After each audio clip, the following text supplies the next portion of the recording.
So we're going to go to the Northwest now, where somehow Oklahoma City is in the Northwest. Not a lot happening with this OKC roster from a players to potentially acquire standpoint. We have Aaron Wiggins and Isaiah Joe. Now, I think it's interesting because you have flyers on both of them. And I feel like they would both be legitimate bench upgrades for the Knicks. Like Isaiah Joe can hoop. I think he can really play. Okay, but I would have to see it. Like, I'm not guaranteeing that they're going to be in the top 10 of your rotation. Okay. And they're also, both of them have very low budget team options for next year. But again, this is Oklahoma, who has a whole bunch of draft picks, and they also have some major needs to sort of prove up the fact that they might be a contender. So I wouldn't be shocked if, they look to, like, they've had this issue the last couple of years where they have to cut good players or players that still have promise because they don't have enough roster space. And so I wouldn't be surprised if these guys are available out there just because this is a team that is going to have that issue. I could have added Gordon Hayward here too, as like I don't know, like a veteran to throw on your bench. Sure. He's coming off like a $31 million deal, and he's an unrestricted free agent, and I don't know he has anything left in the tank at all. I don't think if he did, I think he'd be playing right now. Yeah. He just last I heard, he'd played like 40 minutes in the playoffs and hadn't had a point. Ooh. I think he's just kind of washed at this point. Yeah. It's very possible. I love Isaiah Joe. If the Kings can somehow get Isaiah Joe to Sacramento, okay, I love that idea. Where would you use him though? 40.9% from three last year, 41.6% from three this year. He's never been a super high volume guy. Shoots about 5 threes a game the last couple of years. I think he works as a. I don't think he could be a Malik Monk replacement. I just don't think he has. That's his bag. Okay, but as a floor spacer, as somebody who's gonna try on defense, I'm a big Isaiah Joe guy. Okay, as a, I don't know, backup reserve shooting guard who can start in a pinch. Okay. I just, again, like, is he better than Chris Duarte? Yes. Yeah. So, yes. But I mean, even saying that, is he going to guarantee you that he's better than like Keon Ellis or Kevin Huerter? Like, I could see a way in which you would need to backfill that position and maybe find a guy that makes a lot of sense right there. But I would take Isaiah Joe over Kevin Huerter. Okay. Well, I mean, the money. Yeah. Yeah. I'm not sure. I mean, like, Huerter's still really, really well known around the league for shooting ability. Sure. Like, he has a proven track record. And like, while I like Isaiah Joe, I don't know that he has that type of cachet in the league. Yeah, I'm interested to see what the Thunder do as far as their roster this offseason. Because they're still really cheap. But they also need to start moving stuff and maneuvering because they're going to get more expensive in the very near future. And if you have a player like Isaiah Joe, who a team wants to give up an asset for, then you'll take it. Yeah. Take it. Well, anyway. He'll be 25 this summer. In July, he'll be 25, 6'4". I mean, he's got good size for the position, but he's not a natural playmaker for others. He's not a great rebounder. Like, there's some things that I think there are guys like him.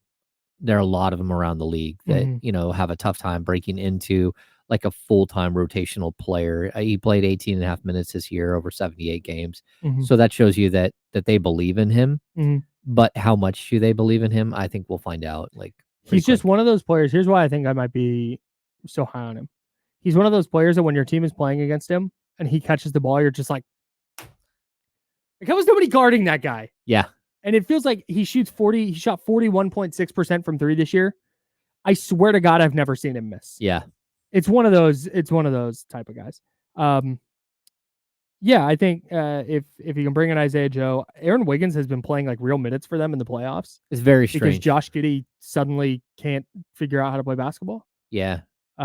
It's very odd to watch him out there because, like, I don't think he's making an impact either. I was watching the other night when they got clubbed, and a lot of it was him taking shots, and that's by design. Like, Denver's like, hey, we got one here. Dallas. Oh, yeah, Dallas. Yeah, let's make sure he's the one shooting all the shots, Yeah. you know? 0 for his last 6 from 3 Yeah. and 5-6 for his last 16 from the field. He scored 14 points the last 3 games. Yeah, he Oof. missed a couple of bunnies. Like, I kept thinking, "Why is he in the game?" So, Don't know. but not horrible. Like, again, you're talking about a player who's an upgrade over a guy like Kessler Edwards. There's a caveat in context here. Do you know what he shot from 3 this year? 49.2%. What? Aaron Wiggins did. It was 1.6 a game. But he shot almost 50% from 3. Like, why isn't he shooting more? Yeah, right. Yeah. Yeah, I'd be cool with both those options for the Kings. I'm just not sure how willing the Thunder are going to be to do business this offseason. Did we mess this up? There's nobody written down for the Nuggets. No, we didn't mess it up. Like, I don't think the Kings are going to go chase DeAndre Jordan or Reggie Jackson, and the rest of the guys that are on their roster are either like their straight up core or like up and coming guys like Christian Brown. Like, Yeah, who they're not. there's no one else. Like Zeke Naji, maybe. But even that, like, maybe I miss Zeke, but I don't even know what his contract status is with them. And like, just as a flyer, as a guy, like, maybe, and they've got him locked up at, yeah, basically a 4-year, 32 million starting next year. Dang. So I don't think they're giving up him either. Maybe they would. Who was that? Zeke Naji. Hmm. Yeah, he makes $8,888,889 next year. That's a lot of 8s. That's a bizarre. And then he has it goes down. It goes down to 8.1, 7.5. They said, Zeke, how much do you want next year? And he said, just write the number 8 and I'll tell you when to stop. A lot of 8s. Yeah, no. And that's the kind of dude. Here's the deal with Zeke Naji. Because I think you're right. I think the Nuggets see him as a player for them moving forward. But he's the exact type of player that some team overpays for and goes, oh man, Denver believes, oh, we're going to try and draft off of that. So here's a bunch of assets for Zeke. And then he just doesn't do anything ever. It becomes this catastrophic team wrecking trade. Yeah, I totally agree. And then you're looking at him. I mean, team wrecking, it's only $8 million, but at the same time, I mean, you're talking about a guy whose career high is 6.6 points per game. This season he averaged 3.2 points per game. The year before, yeah, but you can really see it when he plays. Well, the problem is he's about to start a 4-year, $32 million deal, and he like basically matched that with 3.2 points. Good for him. Wow. Okay. Yeah, I'm not all in on Zeke Naji anymore. So nobody on the Nuggets. No, we're out on the Nuggets. I just think that the players that they do have, like, I don't think the Kings should be out there chasing. Like, I don't think that they're not giving up Peyton Watson. They're not giving up Christian Brown, and the Kings should not want Justin Holiday again. That's a pretty incredible job of team building. Yeah.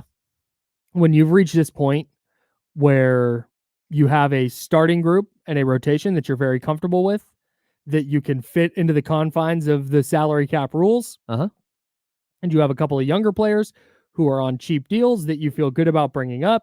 Like, that's a really, really good spot to be in. That's a great job by Denver. Yeah, I totally agree. And like, look, I would be all in on Aaron Gordon. They're not trading Aaron Gordon. No They're chance. not trading Michael Porter. No chance. Michael Porter Jr. They're not trading Jamal Murray. I'd also be out on MPJ, by the way. Yeah. Just a real poop head. Yeah. I would agree. Yeah. And not only that, but like, players with 3 back surgeries before the age of 21, 1000%. typically there's going to come a point where he doesn't hold up anymore. There's a ceiling. And you don't want to get caught with, like, it's like musical chairs. You don't want to be caught with no chair to sit down on. All right. Well, let's stick in that series and talk about the Timberwolves. Okay. The Timberwolves are interesting. They are. Because while the Nuggets, you look at their cap situation and go, wow, I'm in a pretty healthy spot. The Timberwolves are going to be up against it a little bit. So they have Kyle Anderson, who's an unrestricted free agent. They have Monty Morris, who's an unrestricted free agent. They have Jaden McDaniels, who's on a 4-year, $100 million contract. And their team payroll for next year is $186 million. That's second apron? Second apron's 189. Yeah, 189.5. So you're right there. Like, you can't make any moves or you're above the second apron. Yikes. All right, let's start with Kyle Anderson. Make the case because I'm out. Kyle Anderson is like in the Zach Collins tier of player for me. Don't like his face. Yeah, Want okay. nothing to do with him. I don't want to have to get on the radio and be like, you know who needs to have a good game tonight? Kyle Anderson. He's not going to show up in the box score, but Kyle Anderson was really good last night. I don't want to do that. I don't have to say that. Okay, so I'm out. I would understand Kyle Anderson because number one, he's played on a very, very high level defense, right? Yeah. And he's 30. He'll be 31 next season. He's a player who's reasonably durable. He had a really, really bad shooting year, but at 22.9% from three, which I don't understand because he's typically a really, really good 3-point shooter. The year before he shot 41%. He's just kind of a guy that can eat minutes and that is smart on the court and does a little bit of everything. He reminds me a little bit of like Joe Ingles. Sure. Where you're going to get a player who just he can fill up the box score. So even this year in 22.5 minutes a game, he averaged 4.2 assists. The rebound number is at 3.5, but that he's a career, like the last 3 seasons, he's over 5 rebounds a game. He blocks shots every once in a while. He just does everything that like quietly is effective. And having guys like that in your rotation does actually mean something. He's not gonna, kill you with, go for 30. But I just think that like if you need somebody to fill in as a starter for 3 weeks while somebody's down or something, okay. Like he's a rotational player even for the Kings this year.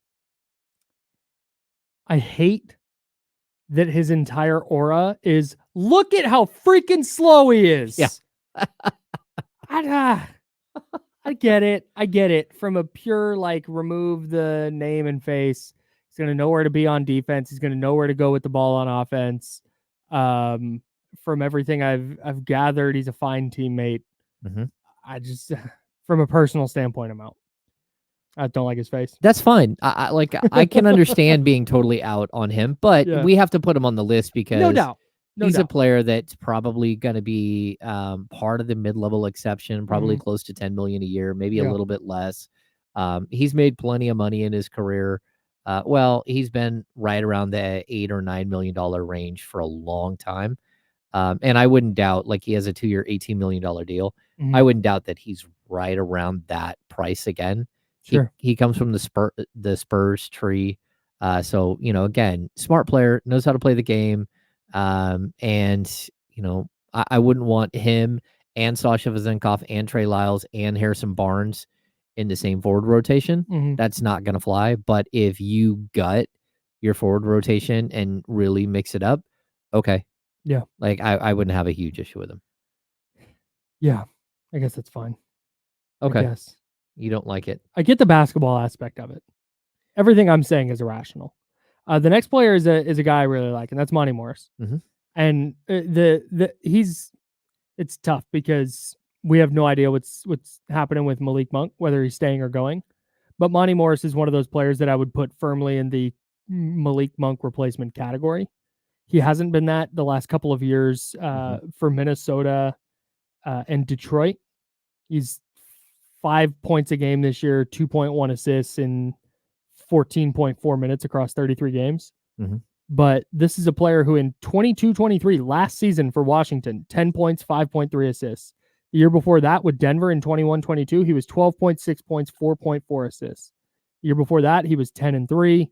He finished 9th in 6th man of the year voting in 2018-19, his second year in the league. He played all 82 games. He was 10 points, 3.6 assists. I think there's a good player there who in a system like the Kings with the opportunity he would have with the Kings could be a really, really effective player. Yeah. So what I like about him, he's a good defender. He does everything reasonably well. He's a career 39% shooter from 3. Like if you wanted a slightly bigger version of Davion Mitchell, or if Davion Mitchell went out in a trade, he's a player that I would look at and say, okay, why not? I don't think you're going to have to pay a whole lot for him. He is, a guy who's making $9 million this year. almost 10, and coming off a year where he made 9. But I'm thinking more like a 2-year 12, 2-year $13 million deal, part of your mid-level exception. Again, carving something out of that would make sense for him as a player. But he also could be a player that is just highly valued by a team like this. I would just caution that they just don't have any money. Sure. Unless they decide to move off of one of their major contracts, they're going to have a tough time retaining either Kyle Anderson or Monte Morris, because they can't afford a $6 million or $7 million a year contract for Monte Morris. Will put them well over the second apron. They'd be in a lot of trouble. Monte Morris, in the last, not this year, but the 2 previous years with Denver in the playoffs. I'm sorry, this is 2020-21 and 21-22. Okay. In the playoffs, 15 games, 13.8 points, 5.5 assists. He shot 40.9% from 3. I'm so in. Yeah, he's a good ball player. And again, I don't think I like him as nicknames. As a it's okay. Man, big game. This is his nicknames on Basketball Reference. Oh, I love the last one. And Count of Monte assist to Tio. Assisto, like the Count of Monte Cristo. Oh, I got that. I didn't read it as assisto. Yeah. The Count of Monte Assisto. His career assisted turnover ratio is 3.8 to 0.8. Yeah. That's wild. He's like a Jones brother. He averages less than a turnover per game in his career in 24.6 minutes. Yeah, so that's a guy. Okay, Man, look, what a player. And you brought up fire everybody if Monte Morris isn't in a Kings uniform next year. There it is. If you were going to lose Malik Monk, that's one thing. But I like him if you're going to retain Malik Monk. I like him as like a solid defender, smart player, doesn't make mistakes, goes out there and does his job type player, because I think he would be in your top, again, 8 rotation, even if you were able to get Malik Monk to come back. And so, I'm in on him. Right on. Jaden McDaniels, we have to talk about him. I don't think Minnesota is going to move off of him. I think they pretty firmly committed to him with that 4-year, $100 million deal. But if for some reason they lose their minds this offseason and decide, he can't coexist with Anthony Edwards or something weird like that, he's the kind of player that you get on the horn for and you start stacking up whatever assets they want. Yeah. At least to me. I'm a big Jaden McDaniels guy. I think the only reason I added him to this list is because they're not going to be able to trade Gobert. They're not going to trade Karl Anthony Towns at almost $50 million next year. Mike Conley, they got locked up for another 2 years. Anthony Edwards, they're not trading ever.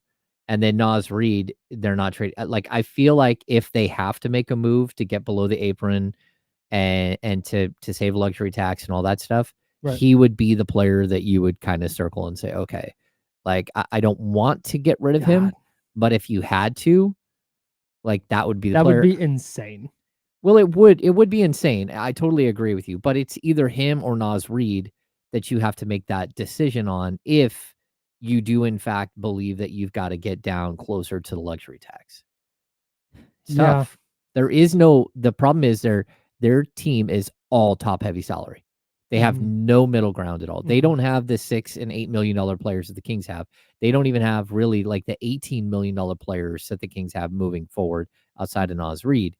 So they're in a situation where it's kind of like, can you find a cheaper version? Sure. Can you do something that would put you back in salary, out of salary cap hell? Well, BJ asks the right question here in the chatty house, because if Jaden McDaniels is available, everybody's calling. Yeah. Every team in the league is calling about Jaden McDaniels. So he says, what's the offer from the Kings if he's available? Like, it's every asset that they have. Anything to me that Minnesota wants. You're not doing like 4 first-round picks. You're not doing that for Jaden McDaniels. He's not that good of a player. Sure. He's a great defender, and he looks really good on a team that's completely stacked. But we're talking about a guy who averages 10.5 points per game, only shot 33.7% from 3. He's not a good rebounder at all, 3.1 rebounds per game. Of course, he's playing with a huge front line. Sure. But he's also not an assist guy. So you have to weigh these things, like how much better is he than Matisse Thybulle? Like, and he's having that sort of role for that team where he's not truly a scorer. But then when he does get an opportunity, even the Kings have seen it, he can light you up. Yeah, a little bit like Herb Jones. He was really good last night too. Yeah, a little bit like Herb Jones, where he doesn't usually score, but when he does score, you're like, how come he doesn't get more opportunity to score? Because he's really good. So I think they're trying to get him to develop into that, and that's why I just don't think. I mean, we can put him here because of the money stuff, and if they decide to go that route, but I can't imagine that they're super eager to move on from. No. And I'd even assume that if it really came down to it, they might choose Naz Reid to trade over him to try to get lower, to try to get sort of back into like balance. But I don't think they're doing that either. Especially if they win this game 7 tomorrow. Oh yeah. Well, that's why. Look, if you win a game 7, you got to be all in, right? Like that's it. Like this is you have a contender team. Yes. Like you can't take steps backwards, but can you afford to go deep into the luxury tax? Can you afford to be a repeat offender? Can you afford to lose draft picks down the road? They don't really have draft picks down the road because of the Gobert trade. But look how much better the Gobert trade looks when you're trading the 28th pick or the 27th pick in the draft versus a potential lottery pick. Yeah. Like that's why getting good, you want to trade your picks and then get really good. So then that way it's like, oh, look, we got all these picks from the Sacramento Kings because they're, right on the fringe of being a playoff team. But if they all of a sudden become a 28 win, I mean, a 55 win team, now those picks are in the late 20s and it's like, they're not worth anything. Right.